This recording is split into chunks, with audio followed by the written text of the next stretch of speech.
2024 is 30 years after establishment of Women's Intercultural Network. During the last 50 years, the women's issue and gender equality has been moved from margin to the center of agenda. Women's Intercultural Network was established in 1994 and incorporated as a non-profit organization with consultative status with United Nations. During the last 50 years, the women's issue and gender equality has been moved from margin to the center of agenda. The first United Nations Women Conference was in 1975 in Mexico City. The second UN Women Conference was in Copenhagen in 1980. The third International Women Conference in Nairobi in 1985. Women's Intercultural Network came from the Fourth World Conference for Women, which was held in Beijing, China in 1995. And our founder, Marilyn Fowler, attended Beijing. She brought Apple Computer as a sponsor to help connect civil society with a network of activists and policymakers, governmental organizations and non-governmental organizations around the world to work for gender equity. Women's Intercultural Network was established in 1994 and incorporated as a non-profit organization with consultative status with United Nations. And the mission of WIN is to assure that women and girls are participating in public forum in their government and economies, not only in the United States, but globally. Women's Intercultural Network's founder is Marilyn Fowler, and she's a fierce women's rights advocate and has worked her whole life on gender equity. She had a vision and attended the Fourth World Women's Conference in Beijing, China in 1995. And when she returned, she brought the Beijing Platform for Action and created policy mechanisms in the state of California which have led to some of the most progressive policies in the United States to date. And they were the impetus for a lot of the work we see around equity on boards and the like. So that was called the California Women's Agenda, and that's when Beijing, the Beijing Platform for Action was rolled out, and Women's Intercultural Network has worked ever since to try to implement the 12 areas of concern and address the 12 areas of concern that were highlighted in the Beijing Platform for Action. The 12 areas of concern that are a part of the Beijing Platform for Action cover everything from women's economic equity to women in conflict, to women's health, to education, to the girl child, and a host of other issues that impact women's lives and essentially the lives of everyone on the planet. I met Marilyn Fowler during our trip to Beijing Women Conference and in 1995, and I had a presentation at the Beijing conference on women's human rights and Islam. And then when I came back, Marilyn, stayed in touch with Marilyn Fowler. And at the time, everybody, the 5,000 women that we went to Beijing conference from the United States, we had a mission to bringing Beijing home. Women's Intercultural Network embarked on an initiative called CAWA, California Women Agenda. And the motto of that network was that we are not an organization that network, but we are a network that we organize. So it was a virtual network connecting women and girls and all the agencies and organizations, NGOs throughout California. Technically, at some point, millions of women in California were connected through CAWA. Including in Fresno area, from farm workers to San Diego to San Francisco. We connected through various organizations and commission on the status of women in different cities, and CAWA was very successful in many actions throughout California to support and protect the rights of women and girls. The history of CEDA is almost 45 years that CEDA was presented as the Convention on Elimination of All Forms of Discrimination Against Women. United States signed CEDAW during the Carter administration but never ratified it. But efforts has been made since that time to ratify CEDAW or to educate communities about CEDAW. So what is CEDAW? CEDAW is the Convention on the Elimination of All Forms of Discrimination Against Women. While the U.S. has not ratified the treaty, local jurisdictions, cities and counties throughout the United States have taken efforts to adopt legislation, ordinances, embodying the principles of CEDAW. And the reason they do this is because CEDAW allows for an evidence-based, data-driven approach to achieve intersectional gender justice.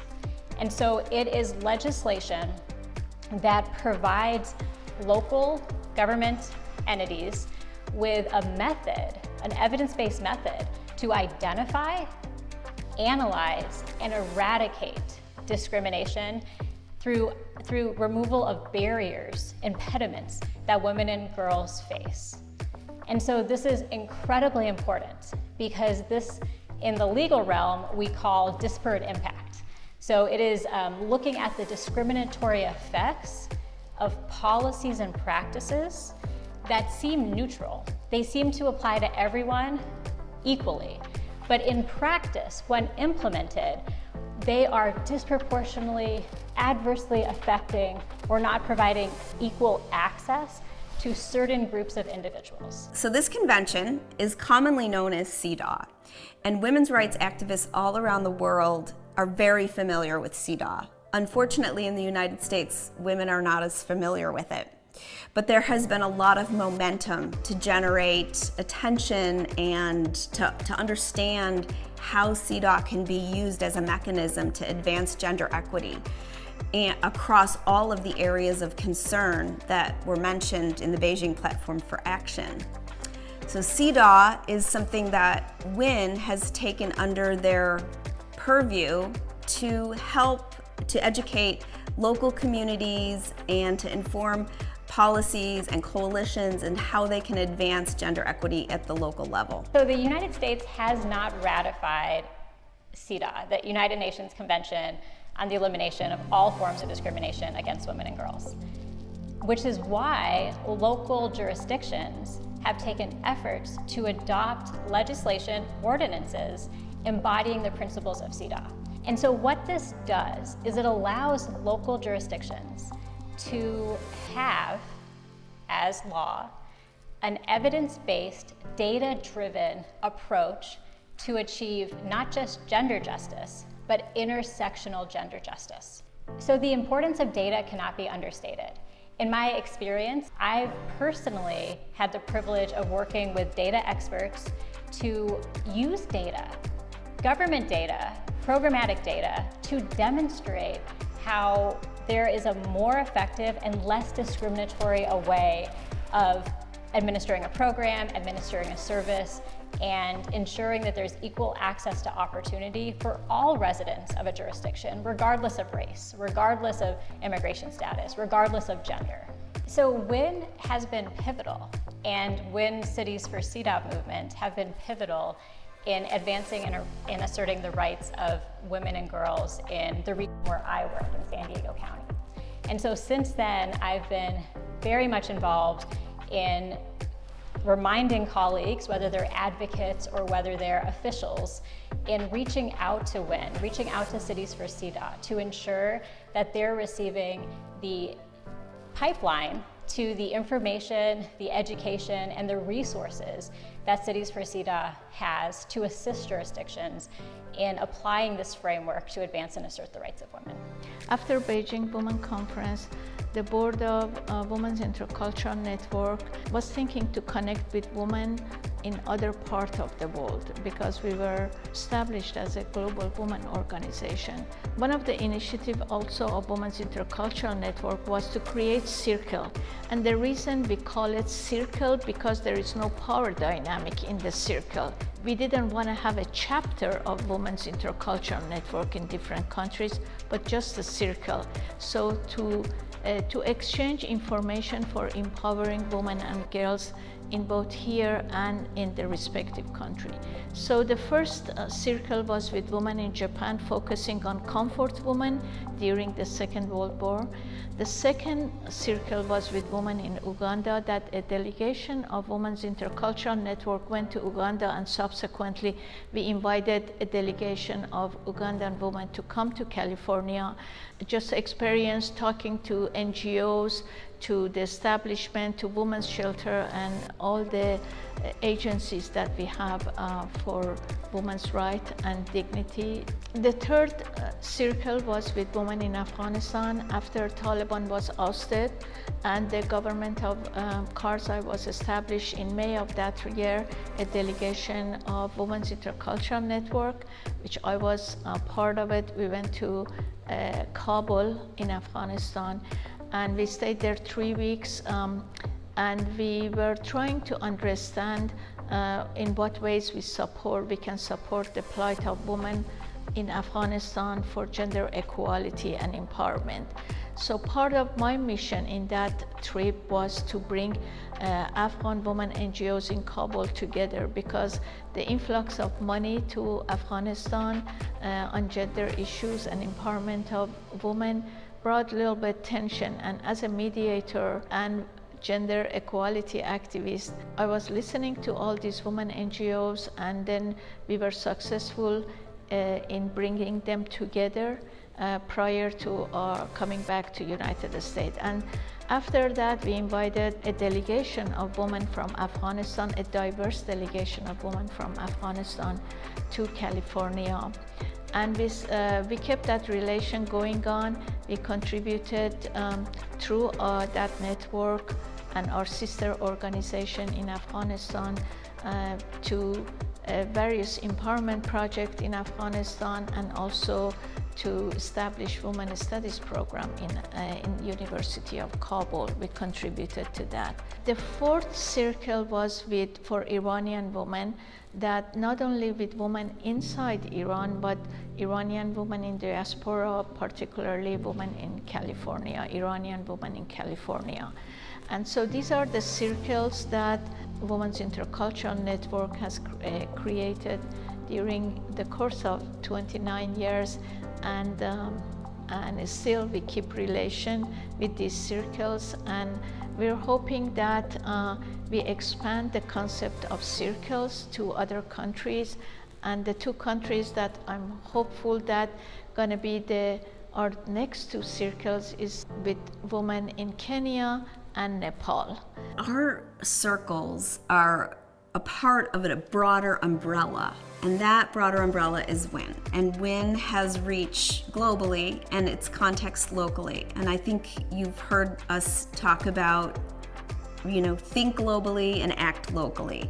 We respect that the work that's happening that's proximate to the ground is where the richness of solutions is going to be harvested. Women who are at the center of the most horrendous trauma are the most likely to know intuitively what the solutions are. They just need to be resourced. Our current president, Elahe Amane, has been a vocal advocate for what's happened with repressive governments, most recently in Iran and in Afghanistan, that have rolled back rights for women and girls. So you'll see her published in Farsi and in English. She publishes in a few different languages, and she always centers women whose voices you may not otherwise have heard. After 2021, that Taliban took over Kabul again, because we had established relation through our Afghan women's circles, we were asked as a women's human rights organization to engage in signing the humanitarian parole for Afghan women and some men to be in safe situation, because many of the Afghan women, after Taliban took over Kabul, their lives was in danger in Afghanistan. So we, Women's Intercultural Network, we signed more than 170 humanitarian parole for Afghan women and girls to come to United States and be in safe situation. And that was a very tedious job. It was a job that it took about a year and a half, and we are very proud that we were able to contribute to the life of women and girls and some men in Afghanistan to come to safety by signing their humanitarian parole.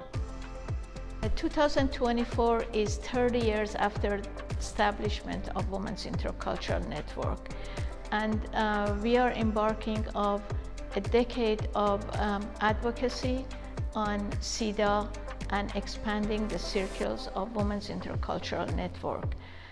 With these two initiatives, we are hoping that we can expand CEDA in other counties and cities across United States, particularly in the current climate that we see the rise of extremism in politics, identity, and religion. It's very important that women's human rights, we educate women, educate public, and collaborate with other NGOs because only by collaboration and creating a network of a women's rights defender move forward in the current challenging political climate in the United States.